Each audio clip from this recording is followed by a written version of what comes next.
My name is Ahmad and my story is The Clever Thieves. So, in the story, there's this very, very rich pharaoh. He wants to build a gigantic treasury, so he hires the best architect in all of Egypt. The architect comes to the pharaoh, and the pharaoh tells him, okay, I want you to build me a treasury which is impossible to be robbed from.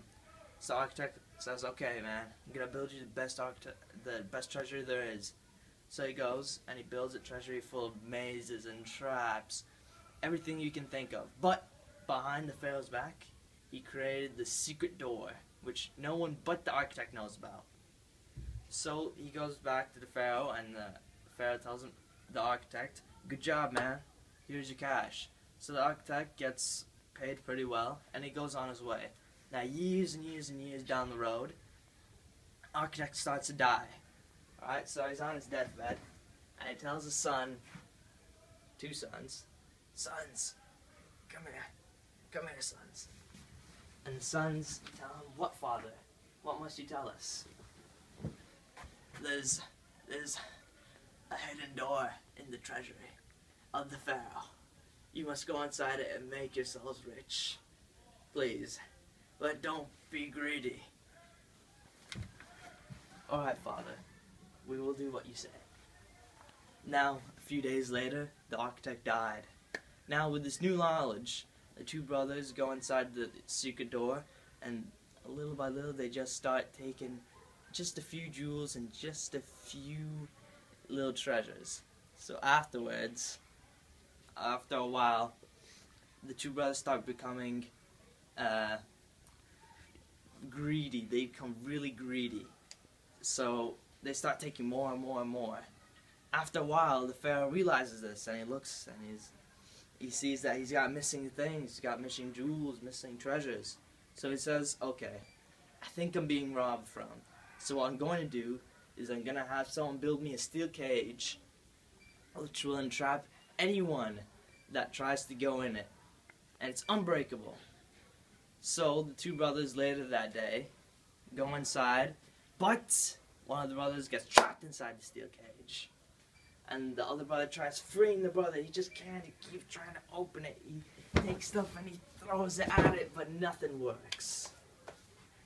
So the brother inside the cage says, alright man, the only solution is for you to cut off my head. That's the only way. The other brother's like, nah man, nah. And the other brother's like, you gotta do it bro, you gotta do it. The other brother's like, okay man, I'm just gonna have to cut off your head. So he cuts off the head, he runs away. He runs out of the tomb. So the pharaoh says, after the next day, he's like, there's a body inside. And he looks inside, but he sees a body with no head, and he's like, clever thief. He took the head of the other man to make sure that I couldn't know who the thieves were. But now I know there were two thieves, because there must have been a thief to cut off the head. So he thinks to himself, okay, I've got an idea. I've got a plan.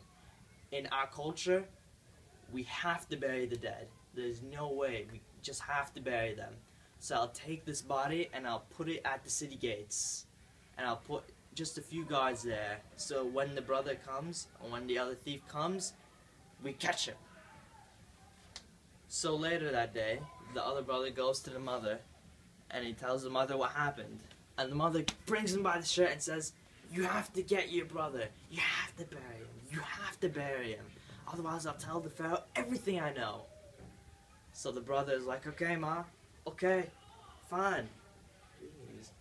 So the brother goes and he devises a plan. Alright? He gets a beggar costume, he gets a donkey, and he gets 2 bags of grapes. Now he goes to the city gates, and he intentionally drops one of the bags. So the bag goes, and berries and grapes fall right out of it. So, because the 2 guards are kind gentlemen, they come and help the beggar with his grapes. But, as a reward, the brother gives the guards a few drinks. Now after a while, the guards become dizzy and they get knocked out. So, to give the guards shame, he shaves half of their beard, each one of the guards. So then he goes and he takes his brother and he runs off. Now when the guards wake up, they alert the Pharaoh of what happened. The Pharaoh comes and he's deeply disappointed. And he tells himself, okay, this thief is smarter than I thought. So he thinks, okay, I need another plan. This thief is too clever. Another plan. Okay, I've got it. I'll send a beautiful woman to go around and sing and dance and ask all the men around Egypt what's the most daring thing they've ever done. So the Pharaoh finds the woman and he sends her off to find the man who stole from the Pharaoh. So while she's going, she sits in her room and she asks every man, what's the most daring thing you've done? So the thief hears of this. So he goes and devises a plan. He goes to an old graveyard and he gets the arm of the thief who had just died that day. So then he goes into the room with the woman and he sits down next to her. So, what's the most daring thing you've ever done? Then he tells her, the most daring thing I've ever done is I stole from the Pharaoh.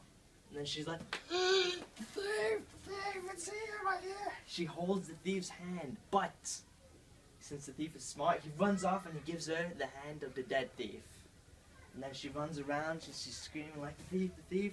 The guards come in, but the guards are too late. The thief already ran away. So then the Pharaoh hears of this, and he tells himself, okay, I quit. I quit. He's just too smart. He's too clever. I'll make him a deal.